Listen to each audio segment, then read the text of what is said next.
Another Andrew, Mountbatten Windsor, massive bombshell just dropped. It's absolutely insane. 33,000 emails were presented to the palace in 2020 highlighting his bad behaviour. What's so shocking is this stuff has been there for 6 years. It's just part of, I'm afraid, a huge cover-up of the king.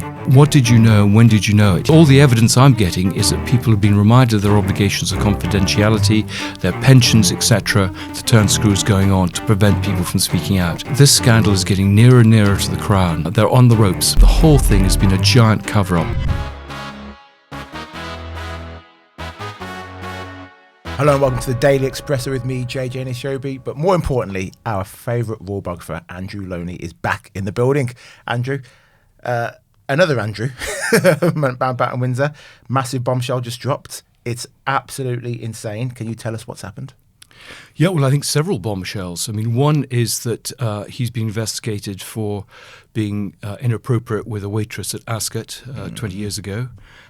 There's stories coming out now that 33,000 emails were presented to the palace in 2020 highlighting his bad behaviour abroad as an envoy. This is material that was actually leaked from one of his business associates, Jonathan Rowlands, who was on these trips with him. And actually he was getting diplomats to basically do things for Jonathan Rowlands' business as opposed to promote British trade. And I think what's so shocking is this stuff has been there for 6 years. There's no sense that anything's happened. I mean, nothing. No, they didn't go to the police with this material. They didn't discipline Andrew.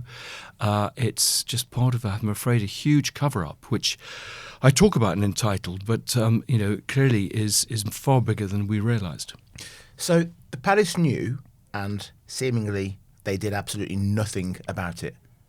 They were just happy for Andrew to be, his bad affairs behaviour. They knew about it. They were warned, and Queen Elizabeth said, "Okay, that's fine."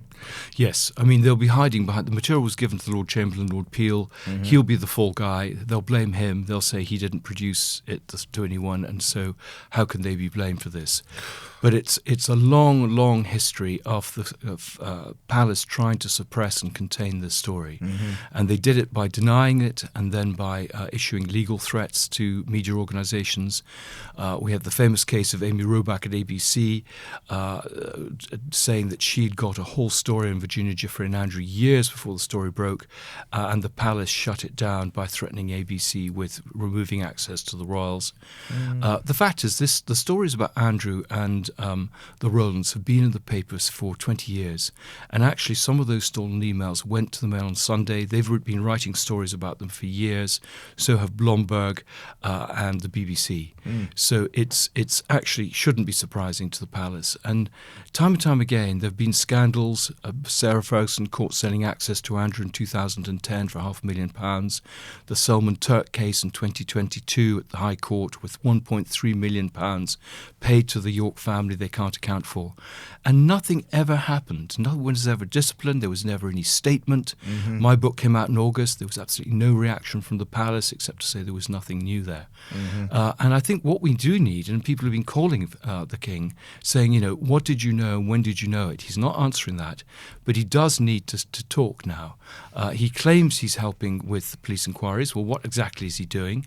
Because all the evidence I'm getting is that people have been reminded of their obligations of confidentiality, their pensions, etc., and basically the turn screws going on to prevent people from speaking out. Why wasn't this stuff passed to the police? Is I think the question he now really has to go public on. This scandal is getting nearer and nearer to the crown. I think you're absolutely right. The Queen knew. The Queen was involved in the decisions to pay the hush money to Virginia Giuffre. So was Charles. When that story broke in The Sun, there was a sort of half-hearted sort of complaint by the Crown. But what The Sun had and what I got was exactly the same. I don't know if the sources were the same. So I think this is really getting serious for them. They're on the ropes. So if a senior royal is complained about, what's the normal protocol? So I'm working for, let's say, Andrew. I'm working for Prince Andrew. I've seen him slap a guy in the office. I've written a letter of complaints to the palace. What would they normally do then in that situation? Well, nothing would happen. I mean, there are countless stories of him almost running over, for example, policemen driving in through the North Gate and them being told that there's no point complaining. He'll just run to mummy. They'll just make life difficult for you. And that's how he's got away with it for years. But you're absolutely right. There should be a proper complaints procedure. I mean, one of the reasons that they haven't really investigated the complaints against Meghan and Harry for their bullying was because they would then have to investigate Andrew, who was far worse. So, but absolutely, there should be someone, whether it's someone in the Lord Chamberlain's office or someone in Parliament, let's say in the Cabinet Office, who should be making a statement about this. And if they have been hiding this stuff, as everyone suspects, then they have to kind of fess up to it. I mean, I think this is the moment where they're going to have to say, look, I'm sorry, we haven't behaved well. We haven't dealt with this in the right way. It's all going to change now. We're going to have a proper accountability, and we're going to make sure this stuff goes to the police and they can properly investigate Andrew, because it's all there in chapter and verse.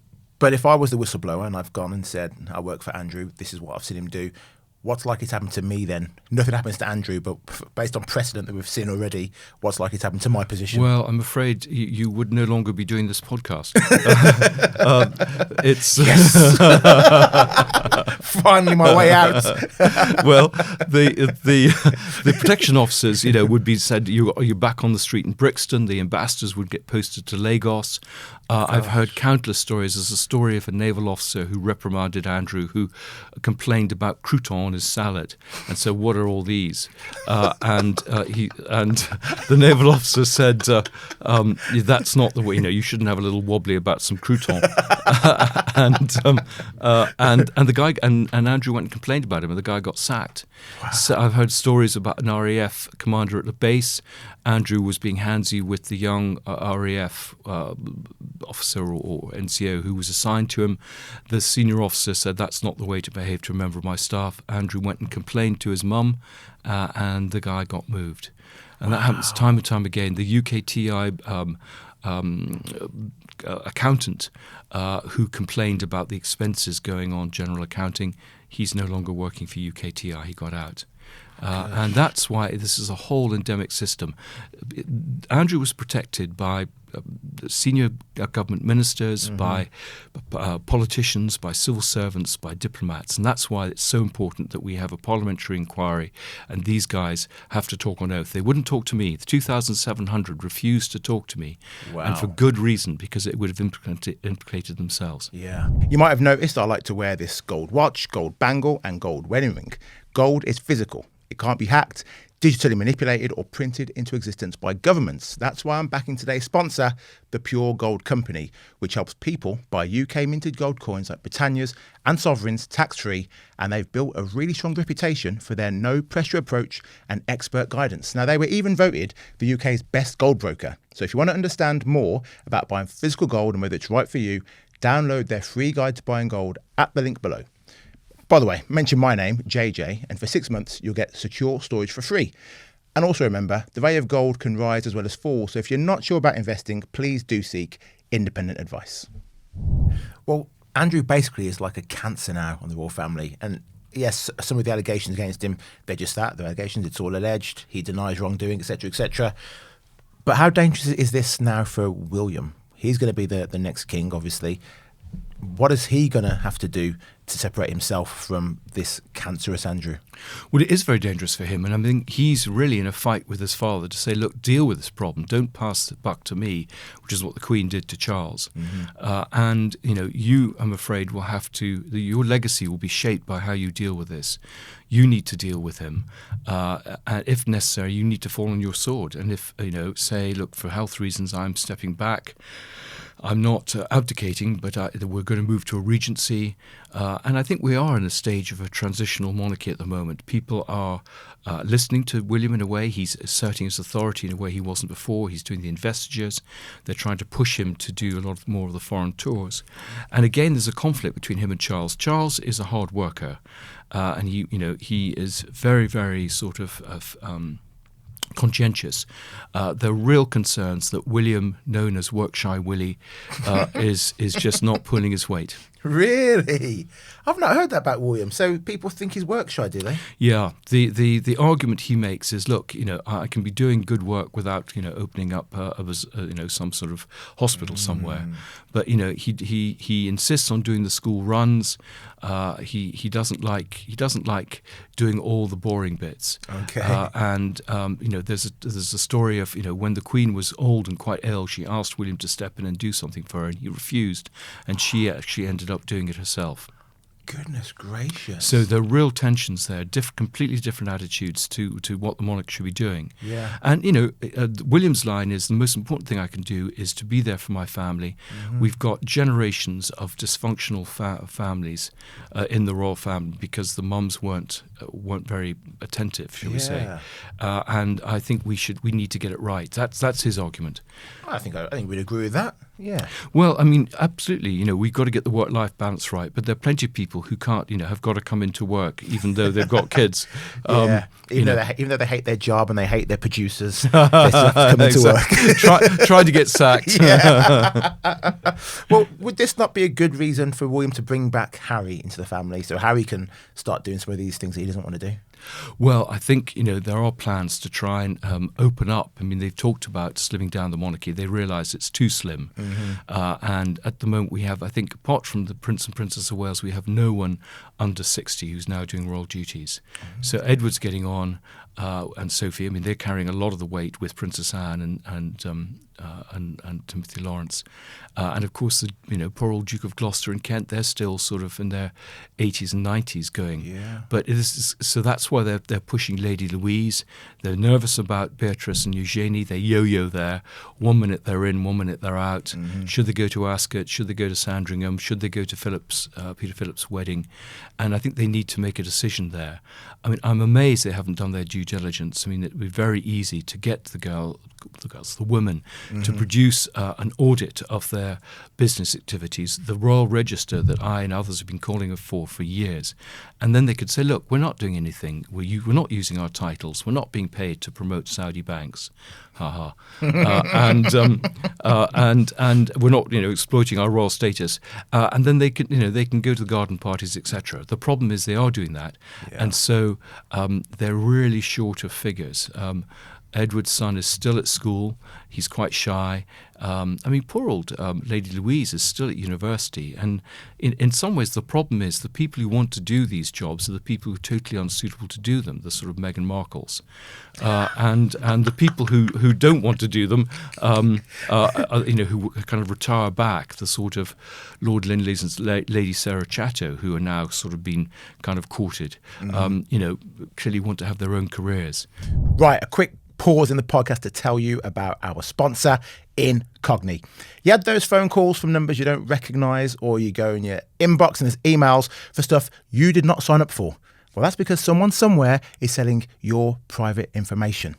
That's where today's sponsor comes in, Incogni. They will contact these people who have been taking your information and they'll say, oi, stop, delete it. Go to the website, incogni.com, you type in the details, 2 minutes later, Incogni are sorting it out for you automatically. And because I love you, I've got you a discount. It ain't 10%, it ain't 20, 60% off.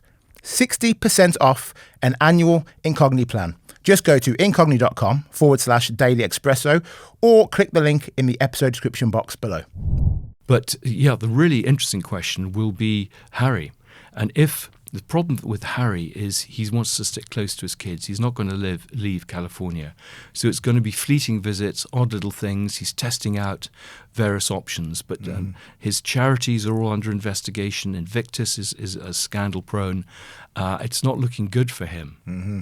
Well, what makes Meghan Markle not suitable for the role? Narcissism, inability to get on with people, not being able to read a room, greed. Okay. Well, if you're enjoying this episode as much as I am, make sure you hit the like, share, subscribe buttons.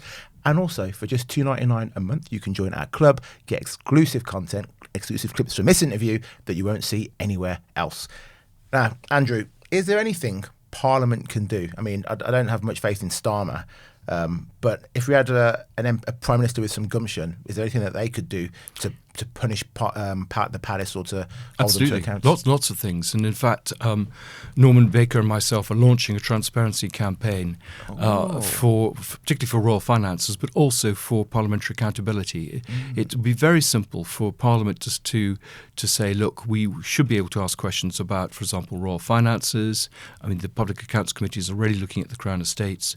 But we should be able to review the sovereign grant. It was kind of pushed through by 3 people, including George Osborne.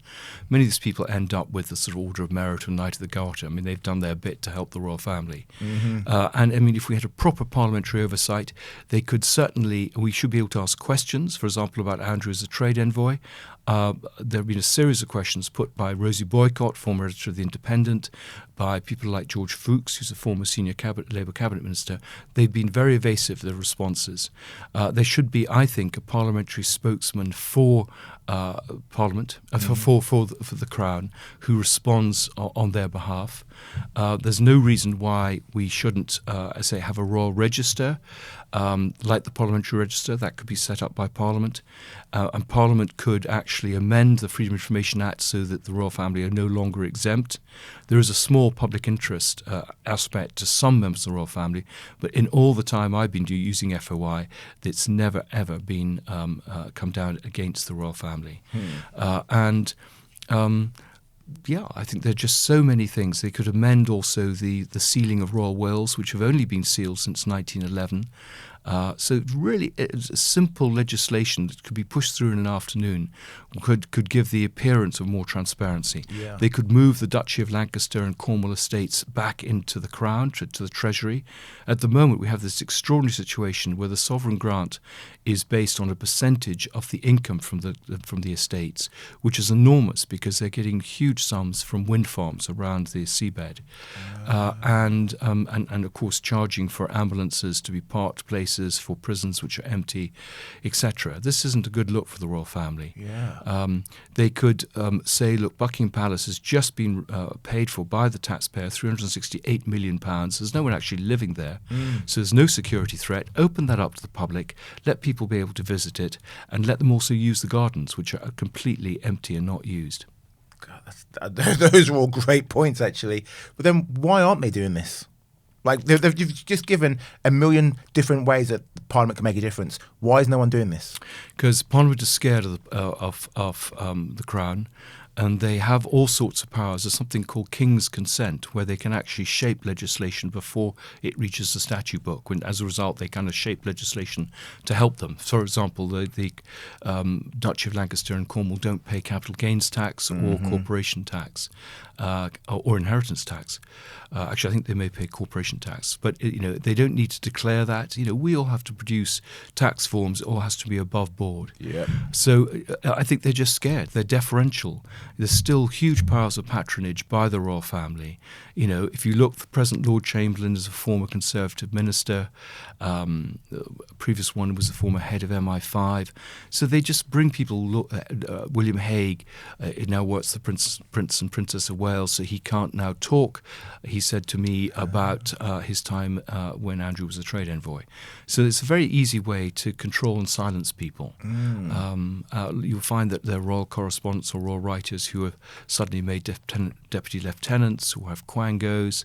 Lots and lots of perks if you behave yourself, if you toe your line. Gosh. So are we at breaking point for the royal family now? I think they're at the crossroads. I think this is the Me Too moment. I've been saying it for months, and I think it's getting worse and worse. They adopt this very peculiar position of sitting on the fence with their head in the sand, and they just hope the problem's going to go away. And of course it's not. It's building. It gets bigger and bigger. They're now being questioned about royal accountability and privilege in a way that they weren't being asked before. Questions are now being asked, for example, about Prince Edward and Bagshot Park. What was the deal there? How is he paying a peppercorn rent and yet he's hiring out stables for huge six-figure sums?